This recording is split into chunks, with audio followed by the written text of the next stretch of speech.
সবাইকে স্বাগত জানাচ্ছি প্ল্যানেটারি হেলথ একাডেমিয়ার সুরক্ষায় প্রতিদিন অনুষ্ঠানে।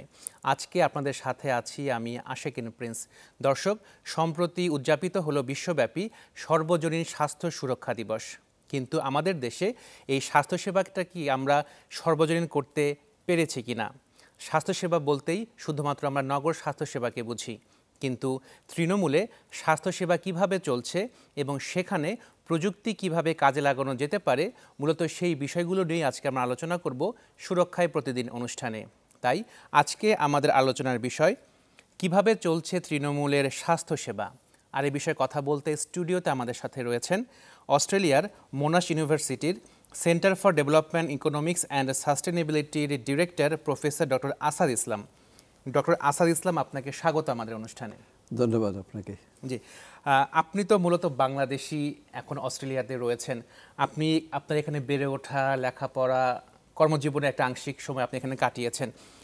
তো তৃণমূলে যদি আমরা কথা বলি, তো তৃণমূলে মূলত আমাদের স্বাস্থ্যসেবাটা কিভাবে চলছে? ধন্যবাদ। আমি নিজেই তৃণমূল থেকে উঠে আসছি। আমার বেড়ে ওঠা গ্রামে, আমার স্কুল ছিল, হাই স্কুলও ছিল গ্রামে। সো যেহেতু আমার একটা লিভড এক্সপিরিয়েন্স আছে গ্রামে বেড়ে ওঠার কারণে, সেখানে আমি যাই, আবার প্রতিবার যখন আসি আমি আবার গ্রামে ফিরে যাই। আমার মাও থাকে এখনও গ্রামে। সো সেখানে গেলে বোঝা যায় যে শহর আর গ্রামের মধ্যে তফাৎটা কোথায়। এবং পার্টিকুলারলি হেলথ সার্ভিসের কথা চিন্তা করলে দেখা যায় যে গ্রামে এখনও পর্যন্ত হেলথের যে বেসিক যে হেলথ সার্ভিসটা, সেই হেলথ সার্ভিসটা এখনও আমরা ইনশিওর করতে পারিনি। সেইটা করার জন্য আমরা কিছু গবেষণার কাজ করছি। এই কাজগুলোরে কিভাবে আমরা গ্রামে ডাক্তার না থাকলেও ডাক্তারদের অনুপস্থিতির জন্য ওই রকম মনে না হয়, সেজন্য আমরা তাদের কাছে, গ্রামের মানুষদের কাছে প্রাইমারি হেলথ কেয়ার সার্ভিসটা কীভাবে পৌঁছাতে পারি সেটার জন্য আমরা বেশ কিছু কাজ করেছি। তো আপনি বলছিলেন যে তৃণমূলের স্বাস্থ্যসেবা এখন আমরা এনশিওর করতে পারিনি। তো এই এনশিওর করতে পারিনি, এটা আসলে কেন সম্ভব হয়নি এখনও? নানান কারণে সম্ভব হয়নি। আমাদের যে ধরনের হেলথ ফ্যাসিলিটিগুলো আছে সেগুলো দেখা যাচ্ছে যে গ্রাম পর্যায়ে এখনও ওইভাবে পৌঁছাতে পারিনি। কিন্তু সরকারের পক্ষ থেকে তো বারবার বলা হয় যে কমিউনিটি ক্লিনিক আছে, উপজেলা হেলথ কমপ্লেক্স আছে, জেলা পর্যায়ে আছে, বিভাগীয় পর্যায়ে আছে। তো সেটা আসলে কেন ঠিক ফাংশনেবল হচ্ছে না ঠিক মতো? হ্যাঁ, কমিউনিটি ক্লিনিকের ব্যাপারটা বেশ একটু জনপ্রিয়, কিন্তু গ্রাম অঞ্চলে গেলে দেখা যায় যে সেখানে ডাক্তার নাই। সেখানে যারা আসে সেবা নিতে, সেই সেবাটা সময় মতো পায় না। তাদের কাছে গেলেও নানান ধরনের বঞ্চনার শিকার হয়। তো যে কারণে এই সার্ভিসটা যদি টাইমলি না পায়, তাহলে মানুষ এখানে সেবা নিতে যাবে না। মানে তারা কি এখনও আপনার সে ফার্মেসির উপর ডিপেন্ডেন্ট, কুয়াক ডাক্তারের উপর ডিপেন্ডেন্ট কিনা এখন আসলে? হ্যাঁ, এখনও অনেকাংশে। ইভেন আমার গ্রামে আমি যখন যাই, আমার নিজের আত্মীয় স্বজনের কাছেও আমি জিজ্ঞাসা করি, তাদের যখন অসুস্থতা দেখা যায় যে ওই ফার্মাসিস্টের কাছেই যাচ্ছে, বা ওই যে গ্রামে যে ডাক্তার আছে তার কাছেই দ্বারস্থ হচ্ছে। কারণ নাই আসলে ওই ধরনের ডাক্তারদের সেবা সচরাচর এখনও পায় না। যদিও কমিউনিকেশন আগের তুলনায় অনেক ইমপ্রুভ হয়েছে, অনেকেই চেষ্টা করে, কিন্তু ছোটোখাটো অসুখ বিসুখের জন্য দেখা যায় যে বেশিরভাগ মানুষ যেতে পারে না, আর যাওয়ার মতো সামর্থ্যও নাই অনেকের।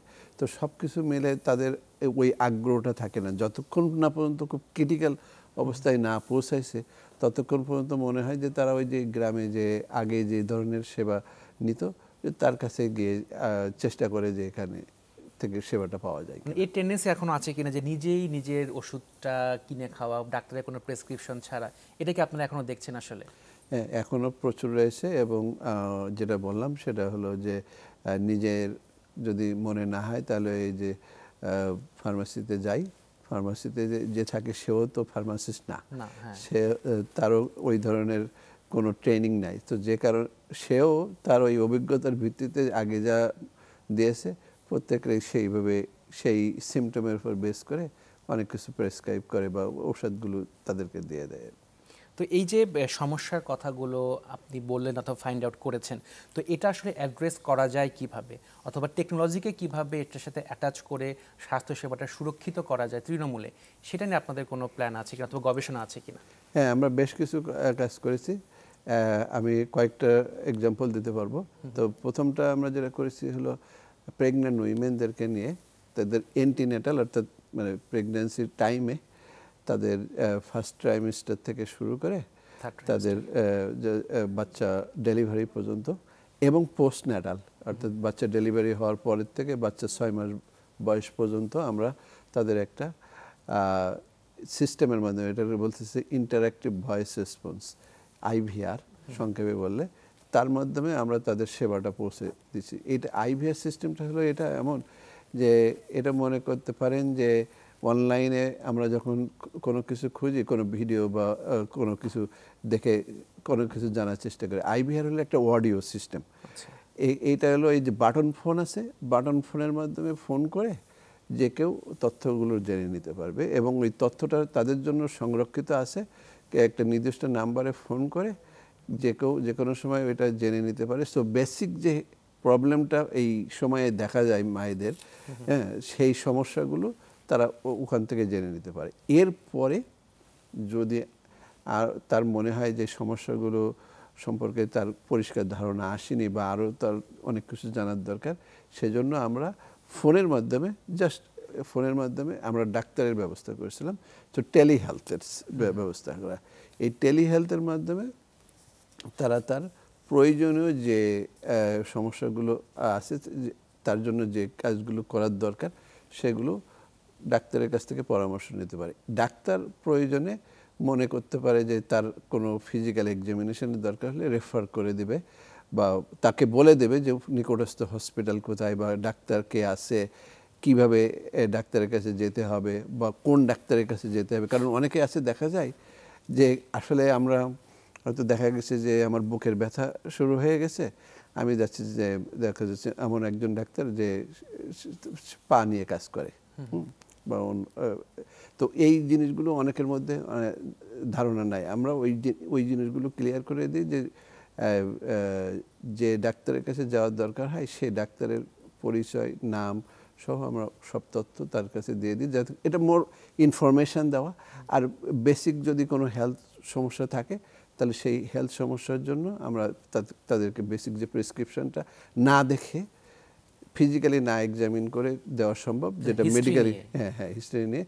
কিন্তু যখনই মনে হয় যে কোনো সন্দেহ আছে তাহলে আমরা তাকে নিকটস্থ ডক্টর বা হসপিটালের পরামর্শ নিতে বলি। তো ডক্টর কি সেই ক্ষেত্রে কোনো প্রেসক্রিপশন দেন কিনা, মেডিসিনের নাম দেন কিনা? তো বাটন ফোন হলে অথবা তৃণমূলে সেই মানুষটা কিভাবে সেই প্রেসক্রিপশনটা পেতে পারেন? হ্যাঁ, সেক্ষেত্রে আমাদের তো এখানে যে সিস্টেমটা প্রেসক্রিপশন না নিয়ে চলে যাওয়া যায় ফার্মাসিস্টদের কাছে, যেটা উন্নত বিশ্বে, যেমন আমি যেমন অস্ট্রেলিয়ায় থাকি সেটা সম্ভব না। সেক্ষেত্রে আমরা ওই যেটা ইনফর্মালি সেটাই করা হয়, তাদেরকে টেক্সট পাঠিয়ে দেওয়া হয়, ওই টেক্সটের মাধ্যমে তারা ওইটা নিয়ে তারা ফার্মাসির কাছে যায়। তো এটাতে কীরকম সাড়া পাচ্ছেন বা পেয়েছেন? আসলে আমরা প্রায় 4000 উইমেনদেরকে নিয়ে কাজ করেছি এর জন্য, এবং প্রায় 300টা গ্রামে পেয়েছি। এবং আমাদের ক্ষেত্রে পার্টিসিপেশনের হার অনেক বেশি, যেমন আমি বলবো যে 90%-এর বেশি উইমেনরা তারা আমাদের সেবাটা নিয়েছে। এবং দেখা গেছে তারা এখনও পর্যন্ত তারা জিজ্ঞাসা করে যে আপনাদের সেবাটা কোথায়, যেহেতু তাদের ওই প্রেগন্যান্সি 6 মাস পার হয়ে গেছে, এখন তো আর আমরা ওই সার্ভিসটা দিতে পারছি না। এটা যেহেতু একটা গবেষণামূলক প্রকল্প, আমাদের তো ওই সামর্থ্য নেই যে এটা কন্টিনিউ করে যাওয়া ইনডিপেন্ডেন্টলি। তো যে কারণে অনেকে ফোন করে আমাদের নাম্বারে, যে আমাদের সাথে যারা জড়িত ছিল GDRI নামে একটা প্রতিষ্ঠান, যারা ইমপ্লিমেন্ট করছে, তাদেরকে ফোন করে জিজ্ঞাসা করে যে আপনাদের এই সেবাটা তো আর পাচ্ছি না। তো আমার কাছে মনে হয়েছে যে এটার একটা প্রচুর ডিমান্ড আছে আর কি, এটা কন্টিনিউ করা উচিত। আপনারা মা ও শিশুদের সুরক্ষার জন্য মনে হয় একটা গবেষণামূলক কাজ করেছিল, তো ওখানে আসলে ফাইন্ডিংসটা আপনারা কি পেয়েছেন? হ্যাঁ, সো ওখানে আমরা আরেকটা কাজ করেছি, সেটা হলো যেটা বাচ্চাদের নিউট্রিশন, হেলথ, বিশেষ করে 0 থেকে 3 বছর বাচ্চাদের জন্য আমরা কাজ করেছি। এবং অনেক সময় হয় না যে পুষ্টিহীনতায় ভোগে বাচ্চারা, বা মায়েরাও নিজেরা ভোগে, আবার বাচ্চাদের কী ধরনের খাবার খেতে হয়, মায়ের দুধ কতদিন পর্যন্ত আসলে কন্টিনিউ করা উচিত, অনেকেই ভুল বুঝে অনেক সময় দেখা যায় যে মায়ের বুকের দুধ খাওয়াতে চায় না। এই ধরনের ইনফরমেশনগুলো আমরা গ্রামে গিয়ে মায়েদেরকে নিয়ে একটা গ্রুপ সেশন দিয়েছি, উঠান বৈঠকের মতো। এরপরে তাদেরকে কিছু লিফলেট ধরাই দিয়েছি, যাতে করে ওই লিফলেটের মাধ্যমে কিছু ওখানে কিছু চিত্র আছে, মানে যাতে করে তারা ইজিলি বুঝতে পারে, সেইগুলো দেখে তারা যেন বেসিক যে ইনফরমেশনটা দরকার মা এবং শিশুর পুষ্টির জন্য সেই তথ্যগুলো তারা পেয়ে যেতে পারে। এবং আমরা ওটা করে দেখছি, আমরা মাত্র 4টা সেশন করেছি 4 মাসে, তো করে দিচ্ছি। এবং তারপরে আমরা 12 মাস পরে গিয়ে আমরা তাদেরকে সার্ভে করেছি এবং বোঝার চেষ্টা করছি যে এর ফলে যে নিউট্রিশনের আউটকামটা কি হয়। এবং আমরা দেখতে পাচ্ছি যে যেখানে করা হয়নি আর যেখানে করা হয়েছে, আমরা এটা এমনভাবে করেছি, এটা লটারির মাধ্যমে করেছি। এক যে গ্রামগুলোতে করেছি লটারির মাধ্যমে, যে তাদেরকে পিক করেছি এবং যাতে করে আমরা কম্পেয়ার করতে পারি যে যে গ্রামে করা হয়নি আর যে গ্রামে করা হয়েছে তাদের মধ্যে অন্য কোনো তফাৎ নাই। শুধুমাত্র তফাৎটা হলো আমরা কিছু গ্রামে এই ইন্টারভেনশনটা দিয়েছি এবং এর ফলে দেখছি যে বাচ্চাদের সিগনিফিকেন্টলি নিউট্রিশনাল এবং অন্যান্য যে হেলথ ইন্ডিকেটরগুলো আছে অনেক বেটার আর কি, কম্পেয়ার টু যে গ্রামগুলোতে করা হয়নি যে বাচ্চাগুলো। তারপর মেন্টাল হেলথ নিয়েও আপনারা কাজ করেছেন, তো এটা জিনিসটা কীভাবে কাজ করলেন, আসলে আউটকামটা কী পেলেন? হ্যাঁ, মেন্টাল হেলথের ব্যাপার হলো যে আমরা যদি দুটো কাজ করছি, একটা হলো শুধুমাত্র মায়েদের ফোকাস করে, আর একটা হলো যে মা এবং বাচ্চাদেরকে ফোকাস করে। বাচ্চার লেখাপড়া করানোর জন্য অনেক সময় মায়েরা আমাদের নানান ধরনের স্ট্রেস বা অ্যাংজাইটি এগুলোর কারণে বাচ্চাদের উপর প্রভাব ফেলে।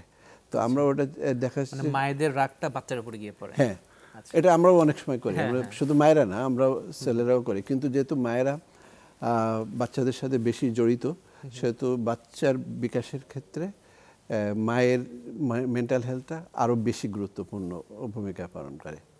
তো এই জায়গায় আমি একটু ইন্টারাপ্ট করতে চাই যে মায়ের রাগটা যখন বাচ্চার উপরে গিয়ে পড়ে, তো বাচ্চার আসলে কি সমস্যাগুলো হয় বিকাশের ক্ষেত্রে? যখন মায়ের দেখা যায় যে মানসিকভাবে সে বাচ্চার উপরে স্ট্রেসে থাকে বা চড়াও হয় বা নানান ধরনের বকাবকি করে, তো সেগুলো তো বাচ্চার আপব্রিঙ্গিংয়ের ক্ষেত্রে নানান ধরনের মানসিক সমস্যা তৈরি করে। অনেক সময় বাচ্চা দেখা যায় কোনো কিছু প্রয়োজন হলে মাকে বলতে চায় না, বলতে পারে না ভয়তে। তো বাচ্চা এবং মায়ের মধ্যে এই ধরনের জন্য দূরত্ব তৈরি না হয় এবং ওই সমস্যার কারণে দেখা যায় যে বাচ্চার যে সমস্যাগুলো সেটা আর মানে এরপরে বড় হলেও দেখা যায় যে মায়ের সাথে দূরত্ব তৈরি হয়ে যায়। তো আপনি বলতে চাচ্ছেন যে মানে পরিবারের সাথে বাচ্চার একটা ফ্রেন্ডলি একটা রিলেশন থাকা উচিত। এটা তো থাকা উচিত এবং ওই সব সময় আমাদের যেটা খেয়াল রাখতে, ওই সময় যখন বেড়ে উঠতেছে তখন তার যে হেলথের যে ইস্যুগুলো আছে, বাচ্চা যে পেটে ব্যথা করতেছে কথা সেই জিনিসগুলো হয়তো মায়ের সাথে বলতে পারতেছে না, বিকজ মার এখন মন খারাপ, মেজাজ খারাপ, বললে হয়তো আরো তারে অন্য কিছু করতে পারে। সেই সব ঝামেলার থেকে যে দূরে থাকার জন্য অনেক সময় বাচ্চারা শেয়ার করে না অনেক কিছু।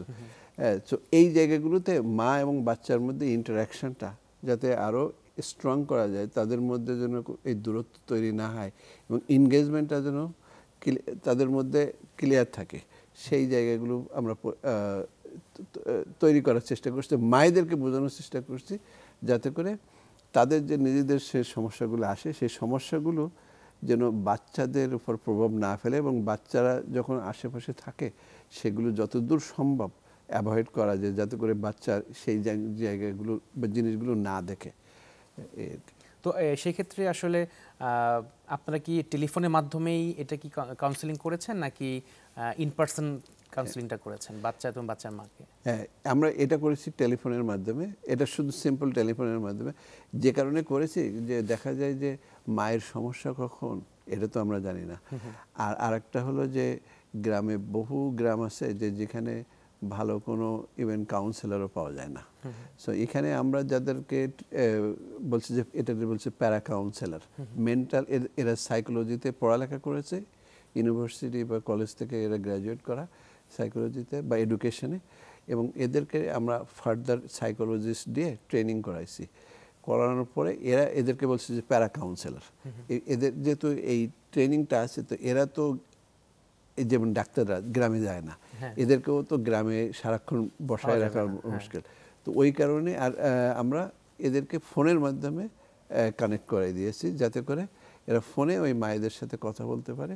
সো আর মায়েদের সময়টা আমরাও জেনে নিয়েছি, তারা কোন সময় ফ্রি থাকে, সেই সময়ে তারা ফোন করে তাদের সাথে কথাবার্তা বলে এই জিনিসগুলো তারা ওভার 12 উইকস আমরা প্রতি সপ্তাহে তাদের মায়েদের সাথে কথা বলে আস্তে আস্তে তাদেরকে এই জিনিসগুলো দিয়েছি। তো একটা ফ্যামিলিতে মা অথবা নারী তো কেন আসলে সে মেন্টালি একটু আপসেট থাকে, এটা কি আপনারা বের করতে পেরেছেন? নাকি আর্থিক অনটন, নাকি পরিবারে অশান্তি, না কি কারণে ইয়ে থাকে, একটু স্ট্রেসে এখন থাকে?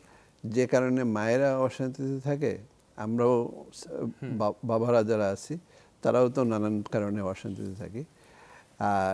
আর আরেকটা হলো মায়েদের অশান্তির আরও অন্য কারণ আছে, যেগুলো আমরা বাবারা হয়তো ফেস করি না। যেমন তারা সরাসরি বাচ্চাদের দেখাশোনার দায়িত্বে থাকে। ফাইন্যান্সিয়াল স্ট্রেস তো আছেই। ফাইন্যান্সিয়াল স্ট্রেস ছাড়াও সংসারের যে ধরনের, আমরা অনেক সময় যৌথ পরিবারে বড় হই, বা যৌথ পরিবারে বড় না হলেও আমার সংসারে হাজব্যান্ডের সাথেও নানান ধরনের সমস্যা তৈরি হতে পারে। তো এই ধরনের এই যে violence in the house, domestic violence হতে পারে। তো সেই জায়গাগুলোতে ওর কারণেও বাচ্চাদের উপরে প্রভাব ফেলে। তো নানান কারণে হতে পারে। ফাইন্যান্সিয়াল স্ট্রেসটা আমাদের জন্য কমন একটা জিনিস, যেখানে বিশেষ করে এই দ্রব্যমূল্যের ঊর্ধ্বগতি এবং অন্যান্য আমাদের জুলাই পরবর্তী সময়ে কিছু সময়ে যে ইকোনমিক্যালি যে অনেক কিছু স্থবিরতা ছিল, সেই জায়গাগুলোতে অনেক সময় দেখা গেছে যে ঝামেলা হয়েছে। তো এবং অনেকেই দেখা গেছে তাদের অন্য বাচ্চা কাচ্চা নিয়েও টেনশানে আছে। সো নানান কারণে এই সমস্যাগুলো দেখা দিতে পারে, এবং সেই সমস্যাগুলো কীভাবে ট্যাকেল করা যায় সেগুলোর জন্য আমরা। তো আপনার তো বড় একটা রিসার্চ করেছেন, এটা আপনি যেটা বলছিলেন যে একটা ডিমান্ড আছে, তো সেই ক্ষেত্রে আপনারা কন্টিনিউ করতে পারছেন না। তো এই যে ডিজিটাল হেলথ সার্ভিস সেটা আসলে গভর্নমেন্টটা কীভাবে এখানে আপনারা অ্যালাইন করতে পারেন, অথবা গভর্নমেন্টের এখন করণীয়টা কী হতে পারে? হ্যাঁ, এখন আমরা তো একাডেমিক্স, আমাদের কাজ হলো গবেষণা করা, গবেষণা করে তার এভিডেন্সটা জেনারেট করা। আমরা যদি এভিডেন্স জেনারেট করি, তাহলে আমরা বুঝতে পারবো কোন ধরনের প্রোগ্রাম নিলে কোন ধরনের ইম্প্যাক্ট হয়। এবং বিভিন্ন ধরনের এভিডেন্স আমাদের সামনে যখন থাকে, তখন আমাদের কম্পেয়ার করার সুবিধা হয়। গভর্নমেন্টের ক্ষেত্রে যেটা উচিত, সেটা হলো এই এভিডেন্সগুলোর গভর্নমেন্ট আমলে নেওয়া। এবং গভর্নমেন্ট তো সব কিছু এভিডেন্স আমলে নিতে পারবে না, তো তাদের ক্ষেত্রে দেখা হলো কোনটা কস্ট ইফেক্টিভ, তাই না? আমাদের বিশেষ করে আমরা যারা ইকোনমিক্সে যারা আছে, তারা এইগুলো তো চিন্তা করি যে এই কস্ট ইফেক্টিভনেসটা দেখা, এবং এইটা স্কেল আপ করলে, অর্থাৎ আমরা তো ছোটো আকারে করছি, এটার স্কেল আপ করলে এই রিসোর্স বা অন্যান্য যে ইমপ্লিকেশনগুলো আছে সেগুলো কেমন দেখা। তো এভিডেন্সগুলো থাকলে গভর্নমেন্টের জন্য ডিসিশন মেকিংয়ের জন্য আরও সুবিধা হয়।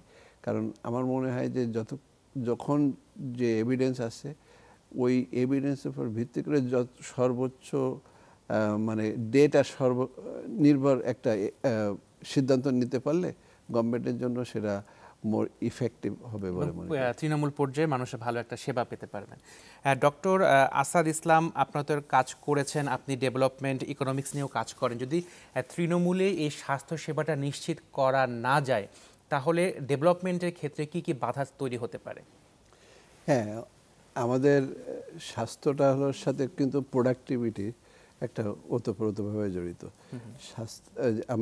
আমাদের এখনও গ্রাম অঞ্চলে বেশিরভাগ মানুষ বাস করে, এবং গ্রাম অঞ্চলের একটা বড় অংশ যদি স্বাস্থ্যসেবা থেকে বঞ্চিত হয়, তাহলে বুঝতে হবে আমাদের তাদের স্বাস্থ্যের সাথে যেহেতু প্রোডাক্টিভিটি সরাসরি জড়িত, তাদের কর্মে বা অন্যান্য ক্ষেত্রে যে ধরনের আরও আয় বা অন্যান্য কাজগুলো করতে পারতো, সেগুলোতে ব্যাঘাত হবে।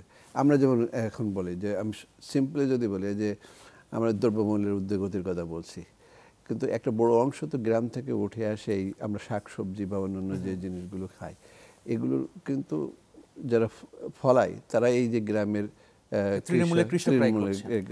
তো তাদের যদি প্রোডাক্টিভিটি ভালো না হয়, তাহলে কিন্তু শাকসবজির দাম কিন্তু বেড়েই যাবে। সো এই দিক থেকেও চিন্তা যদি আমরা করি, তাহলেও কিন্তু এটা ইম্পর্ট্যান্ট যে আমাদের ওদের আর এটা হলো ডিরেক্ট কনসিকুয়েন্স। আর একটা হলো যে হেলথ কনসিকুয়েন্সের কারণে অন্যান্য স্পিল ওভার আছে। যেমন আমার যদি অসুস্থতা থাকে, আমি সংসারে কাজ করতে পারবো না, আমার আয়ের কারণে সংসারে অন্যদের অনেক অসুবিধা হবে, আমার বাচ্চার পড়ালেখা নাও হতে পারে, না আমার স্ত্রীর সাথে আমার সম্পর্ক ভালো নাও যেতে পারে, নানান ধরনের সমস্যা তৈরি হবে। মানে সংসারে অশান্তিকর পরিস্থিতি বিরাজ করবে, যেটি মেন্টাল হেলথের সাথে আবার মেন্টাল হেলথ, ফিজিক্যাল হেলথের সাথে আবার মেন্টাল হেলথ। যখন ফিজিক্যালি আমি অনেকদিন অসুস্থ থাকি, তাহলে আমি সংসারের জন্য তো বোঝা হয়ে যাব আর কি। সেক্ষেত্রে আমার বাচ্চারা বলি, আবার আমার স্ত্রী বলি, বা অন্য যে কেউ বলি, তাদের জন্য আমার সাথে ইন্টারাকশন, এনগেজমেন্টটা অনেকটা দেখা যায় যে নানান ধরনের সমস্যা তৈরি হয়। তো আপনারা বিডি ইনসাইট নামে একটা ইনিশিয়েটিভ তৈরি করেছেন, তো আসলে এই বিডি ইনসাইটটা জিনিসটা কিভাবে কাজ করবে? বিডেভ ইনসাইটস এটা হচ্ছে আমরা আমাদের এই যে বিশেষ করে আমরা যেটা মনে করছি যে জুলাইয়ের পরে আমাদের একটা নতুন সুযোগ হয়েছে দেশ গড়ার। এই দেশ গড়ার জন্য আমাদের এক একজন এক একভাবে ভূমিকা পালন করতে পারে। আমরা যারা একাডেমিক্স আছি, আমি চিন্তা করলাম যে আমাদের দায়িত্ব আছে এই দিক থেকে।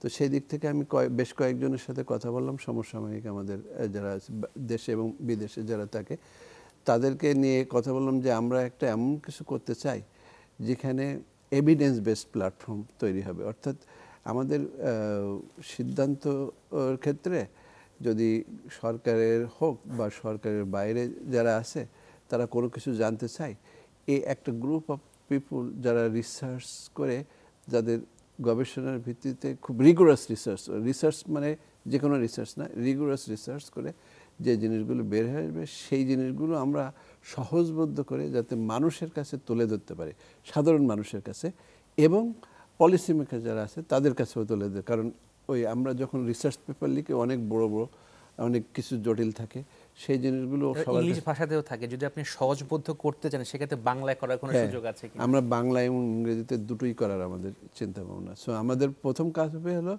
ওই রিসার্চ পেপার থেকে একটা সহজ এক ভাষায় একটা ছোট একটা প্রবন্ধ লেখা, এবং যদি কেউ এর বিস্তারিত জানতে চায়, ওই রিসার্চ পেপারটা দেখে নেবে, লিংকে ক্লিক করে দেখে নেবে।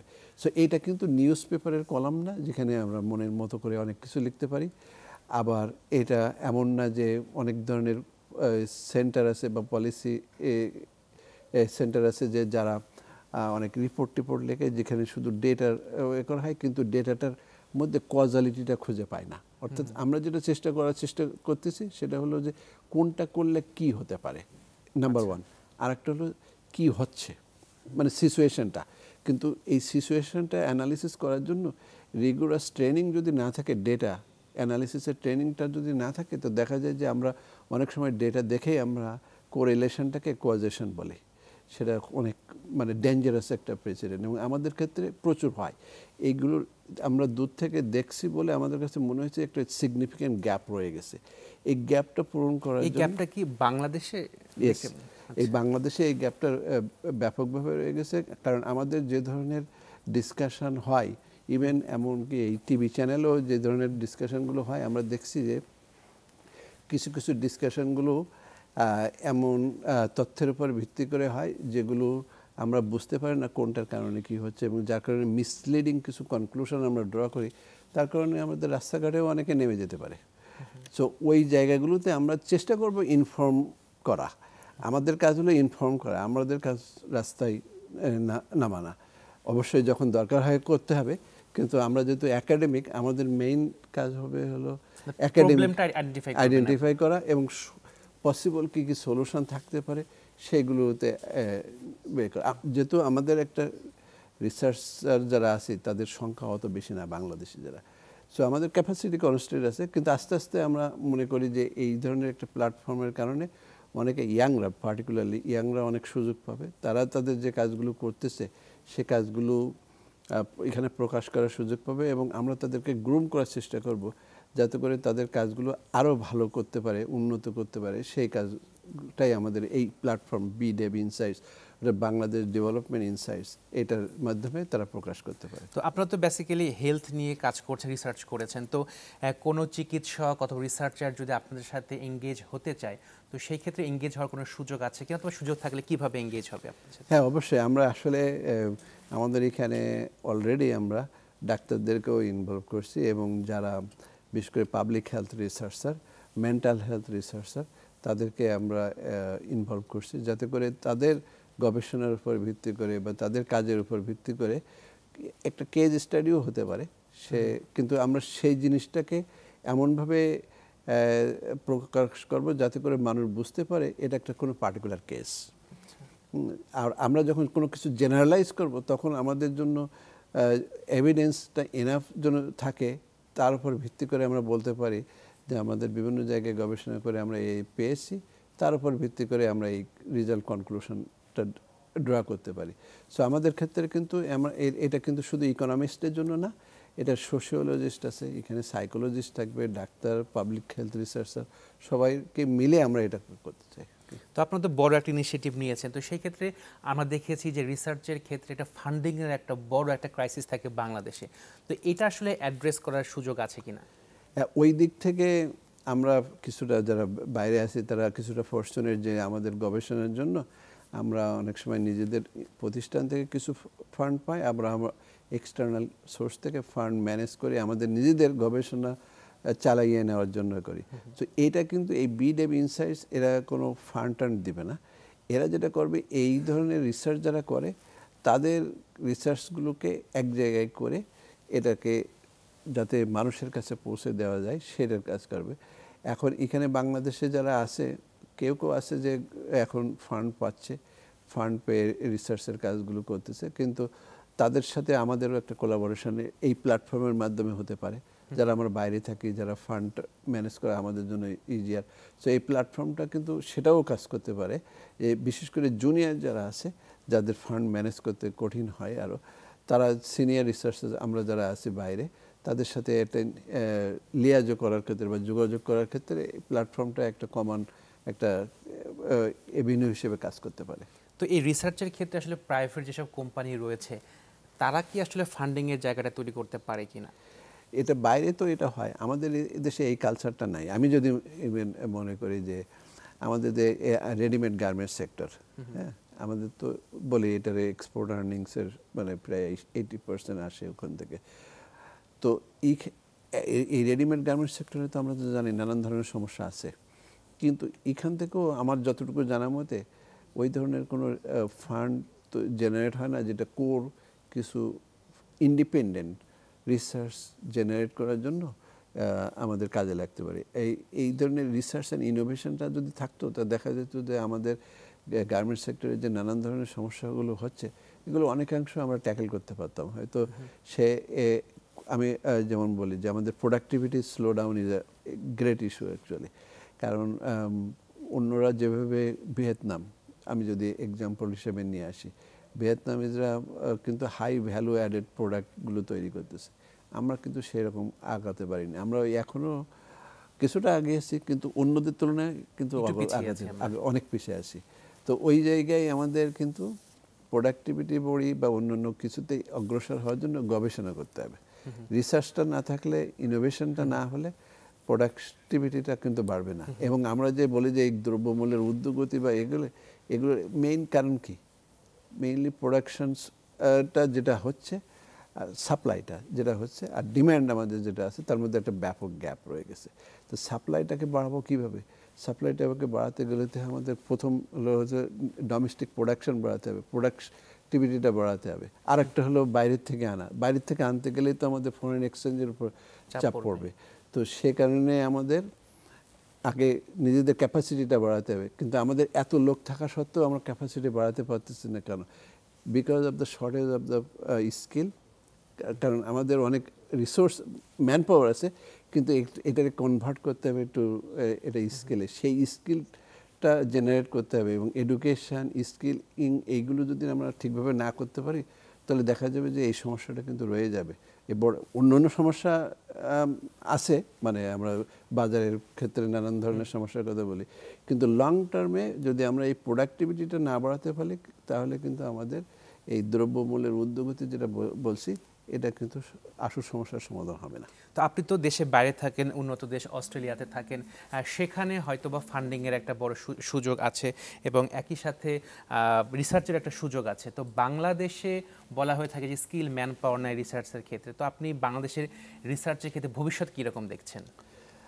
হ্যাঁ, আমাদের মেইন সমস্যা হলো আমি এডুকেশন নিয়ে ব্যাপক কাজ করি, বাংলাদেশের শিক্ষাক্ষেত্র নিয়ে প্রাইমারি স্কুল থেকে শুরু করে একেবারে সর্বোচ্চ শিক্ষা প্রতিষ্ঠান বিশ্ববিদ্যালয় পর্যায়ে আমাদের প্রত্যেকটা ক্ষেত্রে আমাদের ব্যাপক গুণগত পরিবর্তন নিয়ে আসতে হবে।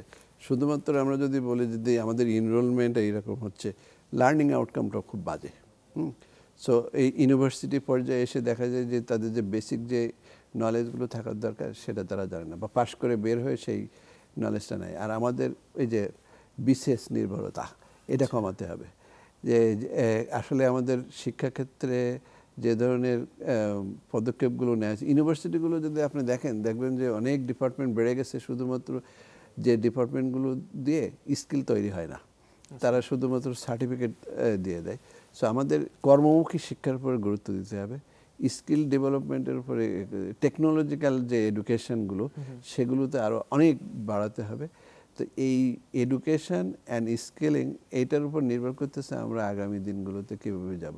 আমি আগেও বলেছি যে আসলে যেভাবে আমরা এই নিম্ন মধ্যময় আয়ের দেশে আসছি যে প্রক্রিয়ায়, এই প্রক্রিয়া যদি আমরা ফলো করি আমরা কখনো উচ্চ মধ্য আয়ের দেশে যেতে পারবো না, আগামী 20 বছরেও আমরা যেতে পারবো না। কারণ ওই ওই ওই লো স্কিল ম্যান পাওয়ার দিয়ে আমরা কিন্তু যে ধরনের হাই প্রোডাক্টিভ ক্যাপাসিটি তৈরি করার দরকার সেটা করতে পারবো না, যে কারণে আমরা কিন্তু স্থবির হয়ে থাকবো, এবং অনেক দেশ হয়ে গেছে এই কারণে।